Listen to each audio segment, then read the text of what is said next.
저는 박현숙입니다. 올해 61살, 두 아이의 엄마이고 35년 차 주부였던 여자. 그리고 2억을 도둑 맞은 사람입니다. 아니, 도둑이라는 표현은 정확하지 않네요. 도둑은 몰래 가져가잖아요. 이 사람은 당당하게 가져갔으니까요. 35년을 함께 산 남편이 제가 평생 모은 노후자금 2억을 다른 여자에게 보내고 있었습니다. 저는 지금 울지 않습니다. 이미 다 울었거든요. 눈물도 한계가 있더라고요. 어느 순간부터는 그냥 마르더라고요. 지금부터 제가 하려는 이야기는 복수극이 아닙니다. 심파극도 아니고요. 그냥 있는 그대로의 진실입니다. 61년을 살아온 한 여자의 고백이에요. 듣기 불편하실 수도 있습니다. 어쩌면 화가 나실 수도 있고요. 하지만 끝까지 들어주세요. 왜냐하면 이 이야기가 당신의 이야기가 될 수도 있으니까요. 당신의 엄마, 당신의 이모, 당신의 언니 아니면 미래의 당신이 될 수도 있으니까요. 저 박현숙은 특별한 사람이 아닙니다. 그냥 평범한 주부였어요. 아침에 일어나면 밥 짓고 빨래하고 장 보고 저녁 차리고 그렇게 하루하루를 살았던 평범한 여자였어요.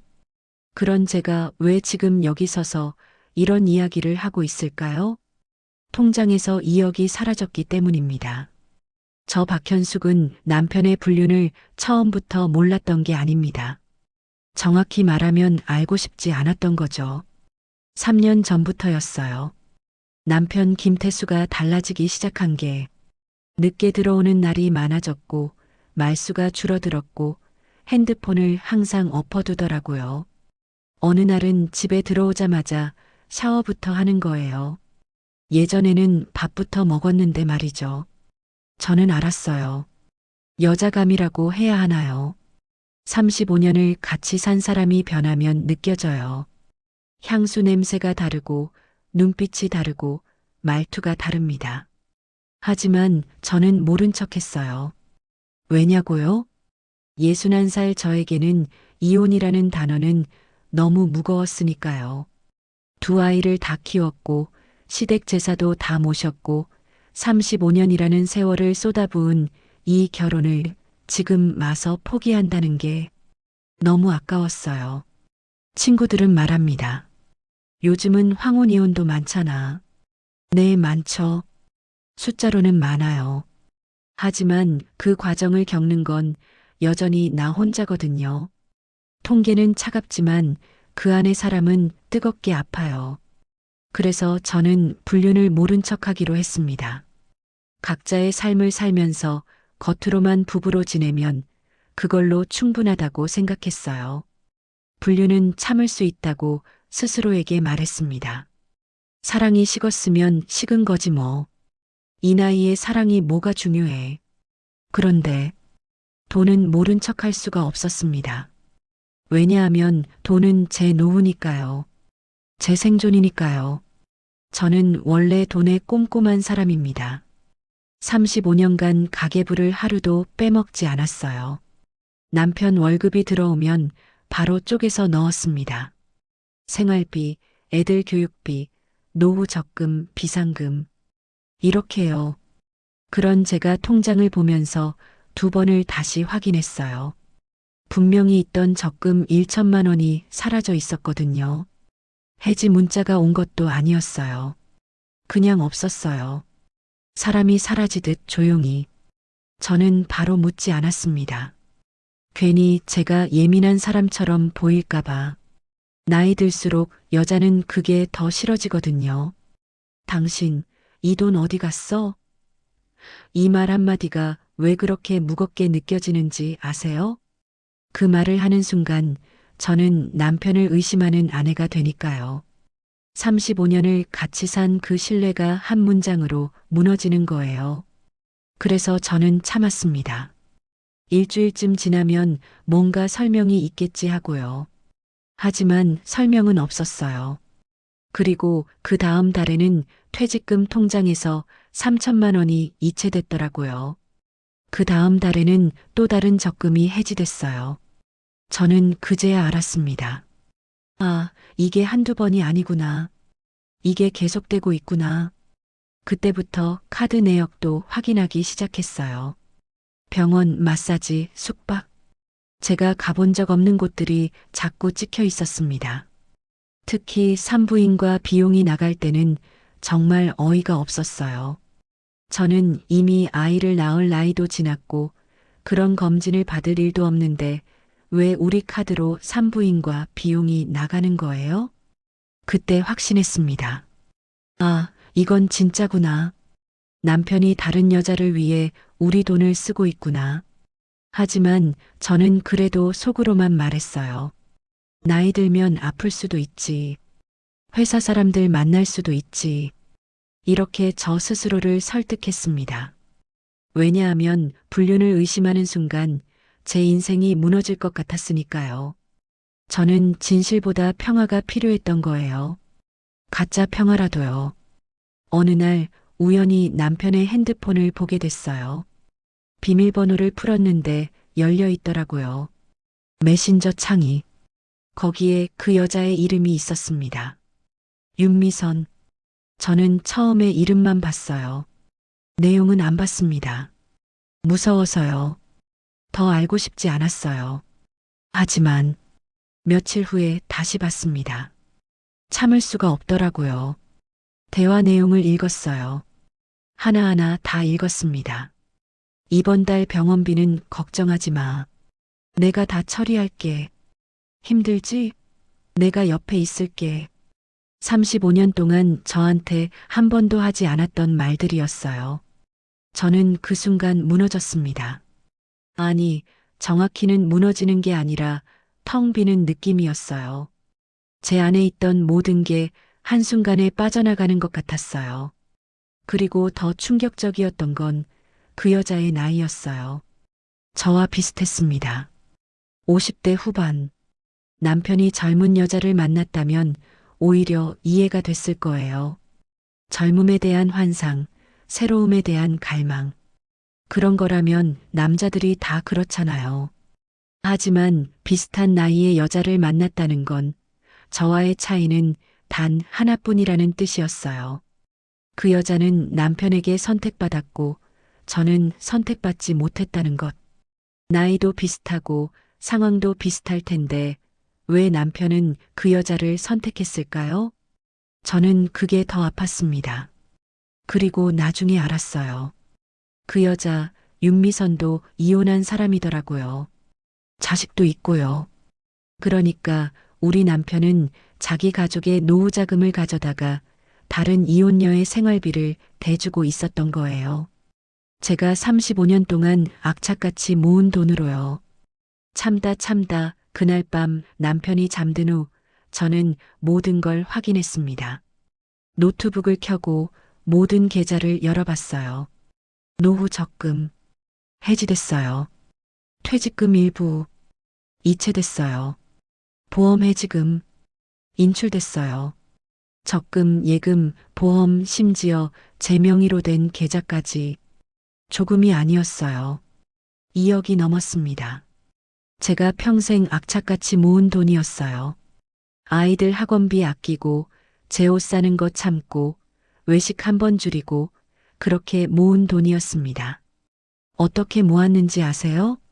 장을 볼 때 100원, 200원 아꼈어요. 마트에서 세일하는 것만 샀고 저는 새 옷을 거의 사본 적이 없어요. 친구들이 만나자고 해도 커피값 아까워서 거절했어요. 그렇게 35년을 모았어요. 왜냐하면 노후가 걱정됐으니까요. 남편 월급으로는 노후를 대비할 수 없다는 걸 알았거든요. 그래서 저 혼자 모았어요. 남편 몰래 쪼개서 조금씩 그 돈이 제가 모르는 여자에게 넘어가 있었습니다. 저는 불륜보다 이게 더 아팠어요. 그 여자가 아니라 제 노후가 배신당했다는 사실이요. 그날 밤 저는 처음으로 알았습니다. 35년이라는 시간이 아무 의미도 없을 수 있다는 걸, 제가 쌓아온 모든 게 한순간에 무너질 수 있다는 걸, 그리고 제일 무서웠던 건 이제 제게 남은 게 없다는 거였어요. 61살. 일한 적도 없고 돈도 없고 기술도 없는 여자. 그게 바로 저였었습니다. 다음 날 아침 저는 남편에게 물었습니다. 울지도 않고 소리치지도 않고 그냥 조용히 물었어요. 당신 내 돈 어디에 쓴 거예요? 남편 김태수는 잠시 당황했지만 곧 침착해졌어요. 알고 있었어? 네, 알고 있었어요. 언제부터? 그건 중요하지 않아요. 왜 썼는지도 묻지 않을 거예요. 다만 내 노후 자금을 왜 허락도 없이 가져갔는지 그것만 말해주세요. 그때 남편이 한 말을 저는 평생 잊지 못할 겁니다. 당신은 그래도 아이들이 있잖아. 그게 전부였어요. 저는 더 이상 물어보지 않았습니다. 그 한마디로 모든 게 끝났으니까요. 35년은 그 말 앞에서 아무 의미도 없었어요. 저는 그저 아이를 낳고 키운 기능적인 존재였던 거예요. 그날 오후 저는 아이들에게 전화했습니다. 엄마가 이혼하려고 해. 큰딸이 말했어요. 엄마, 아빠도 외로웠을 거예요. 이해해 주세요. 작은아들은 말했어요. 엄마, 이 나이에 이혼하면 엄마만 손해예요. 그냥 참고 사세요. 참 웃기죠? 제 아이들조차 저를 설득하더라고요. 이해하라고, 참으라고. 그날 저는 처음으로 깨달았습니다. 제가 이 집에서 혼자라는 걸요. 남편에게 저는 그냥 집을 관리하는 사람이었고, 아이들에게 저는 그냥 엄마라는 역할일 뿐이었어요. 저 한 사람은 아무도 보지 않았습니다. 저는 복수하지 않았습니다. 변호사를 부르지도 않았고, 재산분할 소송을 하지도 않았어요. 그럴 힘이 없었거든요. 대신 조용히 짐을 쌌습니다. 가져갈 게 많지 않았어요. 옷 몇 벌, 사진 몇 장, 제 이름으로 된 통장 하나. 그게 전부였습니다. 남편은 말리지 않았어요. 아이들도 말리지 않았어요. 그냥 엄마 잘 생각해봐요. 이 말만 남기고 각자의 삶으로 돌아갔습니다. 35년을 산 집을 나오는데 이상하게도 눈물이 안 나더라고요.